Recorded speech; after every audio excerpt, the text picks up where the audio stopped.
কয়েকদিন আগে দেখেন নাই একটা ভিডিও ভাইরাল হয়েছে, যারা মোবাইল চালায় তারা দেখছে। আমাদের সমাজ কোথায় গেছে দেখেন, আমাদের সমাজ কোথায় গেছে দেখেন।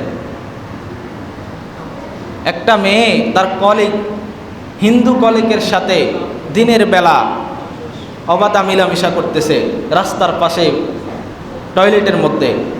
আমরা কোথায় আছি এখন বলেন?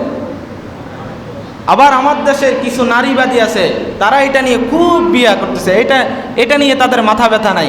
কিন্তু 15 বছর বয়সী সিমরি লুবাবা সে বিয়ে করছে, এটা নিয়ে তাদের মাথা ব্যথা। 15 বছর বয়সী লুবাবা কেন বিয়ে করছে, তাদের এটা নিয়ে মাথা ব্যথা।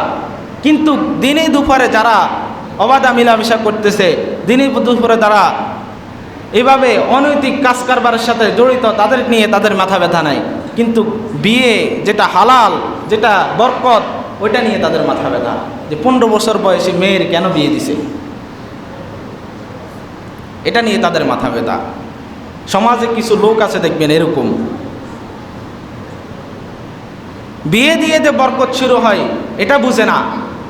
ছেলে মেয়েদেরকে ধরে রাখতে রাখতে রাখতে রাখতে এক একটার বয়স 30-35 পার হয়ে যায়, তারপরও বিয়ে দেয় না। তো এই ছেলে মেয়ে যৌবনকালে যে ক্ষুধা, ওই ক্ষুধা যদি আপনি যৌবনের সময় ওই ক্ষুধাটা নিবারণ না করেন, আচ্ছা আপনার যদি খিদা লাগে, আপনার এখন খিদা লাগছে দুপুরবেলা, আপনারা যদি এখন খাবার না দিয়া আমি 3 মাস পরে খাবার দিই, আপনার ওই খাবার খাইতে মন চাইবে?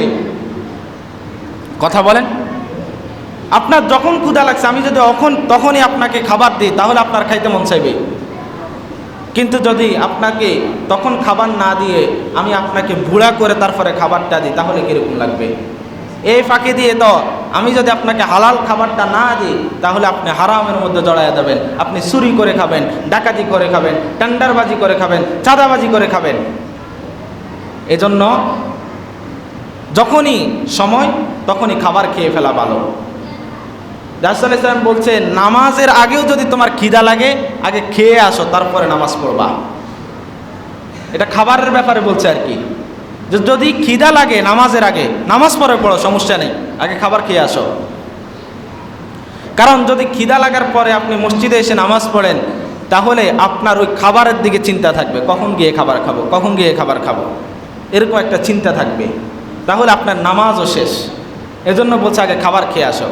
ঠিক তেমনিভাবে যখন যৌবনের ক্ষুধা থাকে, তখন ছেলে মেয়েদেরকে বিয়ে দিয়ে দেন, না হলে ওই ছেলে মেয়ে সমাজের মধ্যে কেলেঙ্কারি করবে, আপনার মান সম্মান নিয়ে টানাটানি করবে, তারা অবাধা মিলামিশা করবে। ছেলে মেয়েদেরকে এখনও সময় আছে যে এরকম ধরে রাখা ভালো না।